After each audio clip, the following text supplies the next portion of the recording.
Welcome back to the channel. Thank you so much for clicking on today's video. Today we are of course continuing on with our L Word retro reviews. Make sure that you are subscribed to the channel so that you're notified every single time that I upload a new video, including any upcoming news about Generation Q Season 2. And if you're subscribed to the channel and you enjoy the video, why not give it a thumbs up? And if you also comment along with subscribing and liking, you will be entered into a draw to win the L Word Generation Q Season 1 on DVD. So let's get right into our review today, guys. Season 4, Episode 3, Lassoed.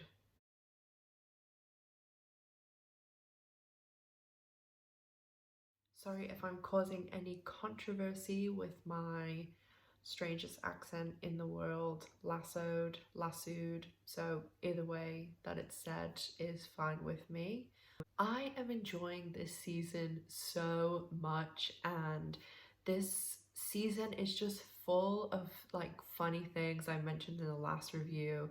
You know, all these little moments that we get, and we still have things upcoming with, you know, Bette, Alice and Shane stealing the sign. The basketball game is next episode, which I can't wait to talk about that.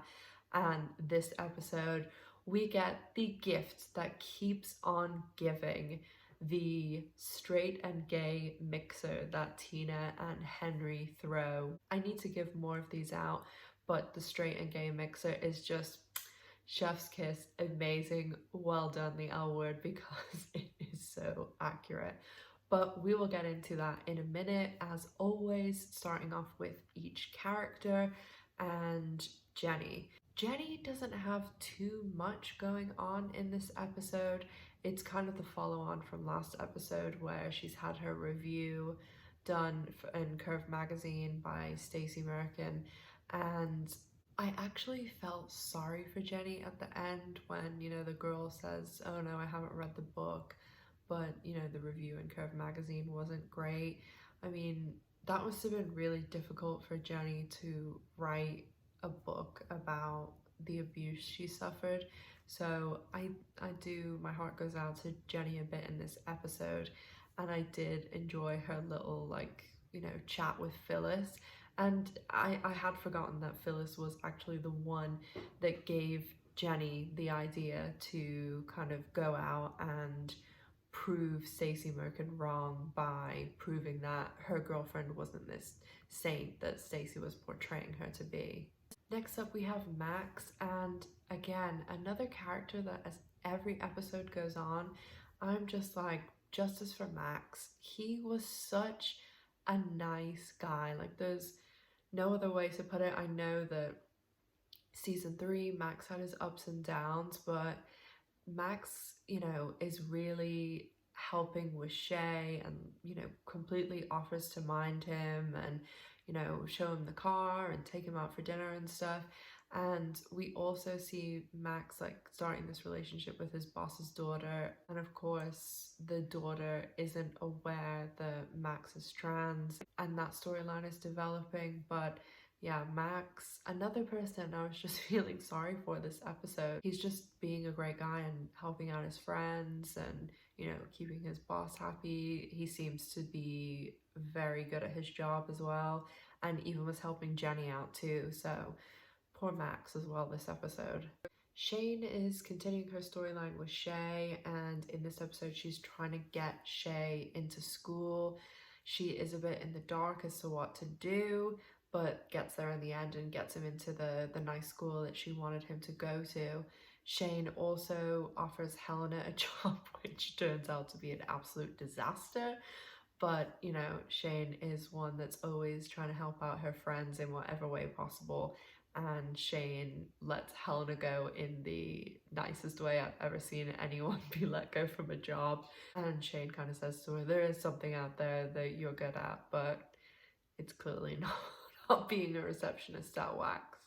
Helena is still continuing her job search, and as I was saying with Shane, you know, it doesn't go too well at Wax, and she's still living with Alice, and poor Alice, Helena definitely is someone who has been looked after her entire life and not had to kind of clean up after herself. So Alice is desperately trying to teach her how to do that, and it's not going over too well.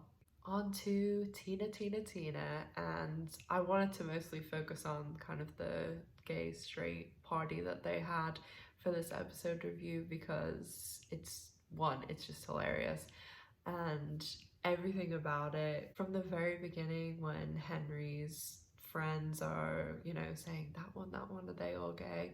I mean, I'm sure anyone who's gay who's watching this has gone through the, oh my god, is she really gay? I can't believe she's gay thing that happens a lot in new situations, or especially when people have just newly come out. I did find it really amusing when Tina was inviting Bette to it after being kind of pressured by Alice over the phone, and you can only hear Bette's side of the conversation, but Bette's saying to her, why would I make a scene? I'm not gonna make a scene because Bette can make a hella scene. So Tina probably was right to check with her that, she wasn't be causing any dramatics. And even though Bette does decline on the phone, she does show up, and she shows up looking amazing. Henry's friends have all been saying before, like, oh, which one did Tina date? And Tina, thinking Bette's not coming, Henry says, oh, she couldn't make it. And then Bette walks in looking so good, and Tina and her do have like a 2 seconds of a nice little moment that then, the rest of the evening is just a disaster from Tina's side. We do have the great bit in the mixer where they're playing that game Celebrity, and of course, like Alice, Shane, Bette, they all have put people in that more well known in the gay community, and then the straight people have put in, people from the very like sports world and stuff like that. And sometimes I do kind of have that clash. I mean, I literally was just talking to my sister on the phone, and my younger sister, it's kind of weird that she actually is like an honorary lesbian because she has more gay friends than I do. Like, all of my youngest sister's friends are gay, even growing up, all of them were. Obviously, her older sister is gay, and she is a huge fan of the L Word and just loads of like the 100. She watches loads of gay shows, and she is one of those people that, unlike most of my other friends, my best friends of 20 years, they know I do YouTube and they know what the L Word is, but they've never really watched it. A lot of my high school American friends, they actually used to binge watch the L Word with me in the summertime, and they know all the characters and stuff. But my younger sister, she actually like watches it and likes it, and I can talk to her and say, oh, that movie, Tina from the L Word's in it, or Shane's in it, and she knows, and I think that's really cool. My other sister, she knows I do YouTube, and she knows that I like it because I get to talk a lot, but she doesn't, like, she knows the L Word, but she doesn't like know the characters or anything. And I think that, in this game of Celebrity, it would be like if my younger sister and I were playing against my cousins and stuff, and we were, putting characters in from the L Word, and in the way that they're putting like Lily Tomlin in and all these other people, that it's just to the straight people. And with my friends, when they're putting like those Kardashian people in, I don't know who they. I like know who they are, but outside of their name and very huge things that like everybody knows about them, like I don't know much else about them. We do also have the more serious side to the mixer, when in the beginning, one of the male friends is saying to Bette, I bet your parents wish that you weren't a lesbian, and if my son was gay, and things like that. And of course, the classic line for people who are homophobic, racist, sexist, whatever you want to call it, where they preface their words with, I'm not a homophobe, but if you have to say but, then you normally are.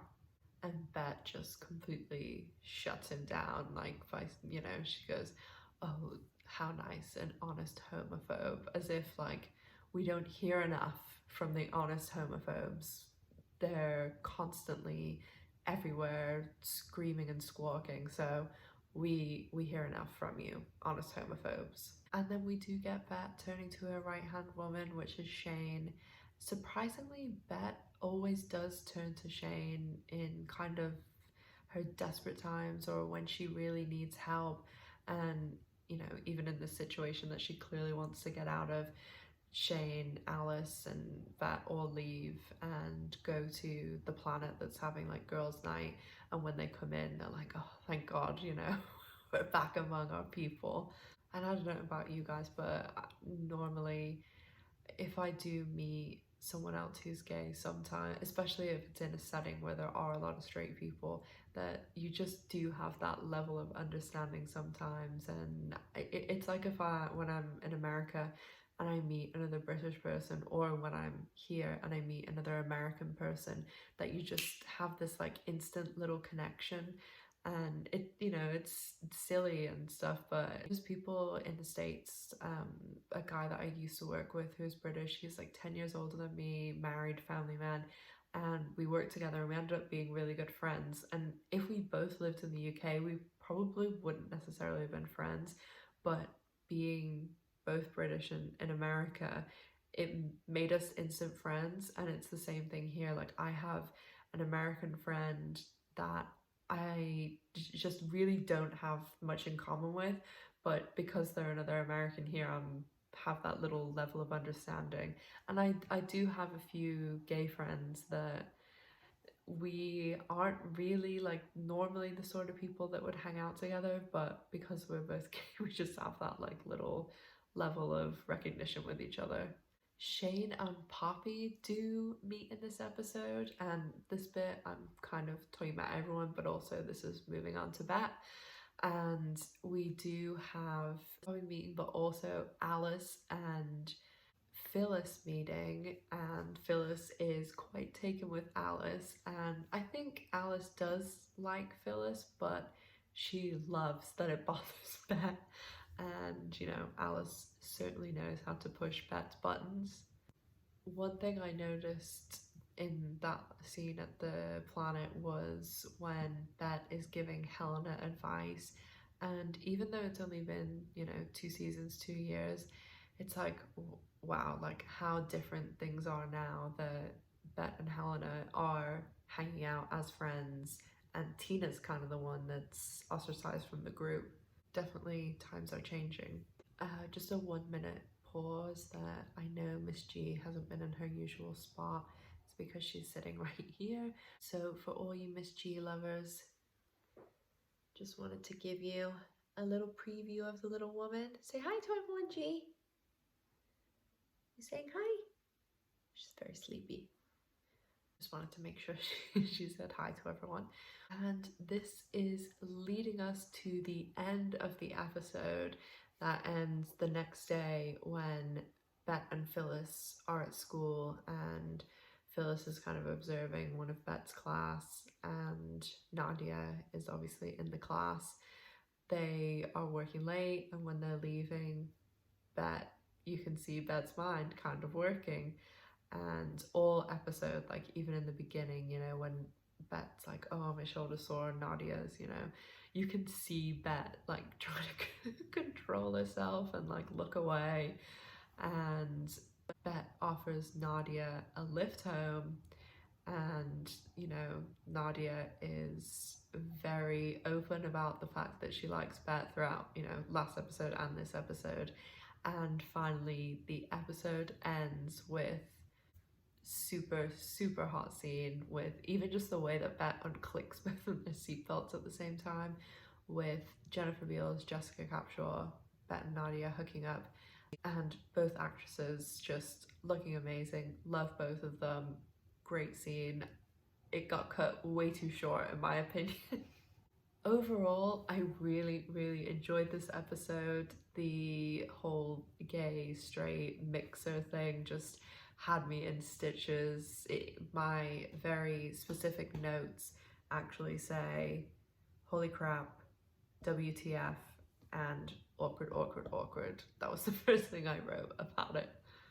And as I've mentioned before, I absolutely love Jessica Capshaw, I absolutely love Jennifer Beals, so having those two, having all these scenes together, definitely one of my favourite episodes from season 4 for sure. As I said at the beginning, we do have some great episodes coming up, including next week, the basketball episode. So make sure you guys come back to the channel for that review. I'm really looking forward to it. And of course, if you guys enjoyed the video, please give it a like, as it really, really helps out the channel. And don't forget to subscribe so that you're notified every single time that I post a new video. And if you've done liking and subscribing, why not comment? And then you can be entered into the draw to win the L Word Generation Q Season 1 on DVD. Also, don't forget to check me out on social media. I post quite a lot on there and it's always L Word related, so you can keep up with everything L Word related over there too. As always, guys, thank you so much for watching. I really, really appreciate it. Make sure that you're taking care of yourselves, staying safe, and I'll see you soon. Bye!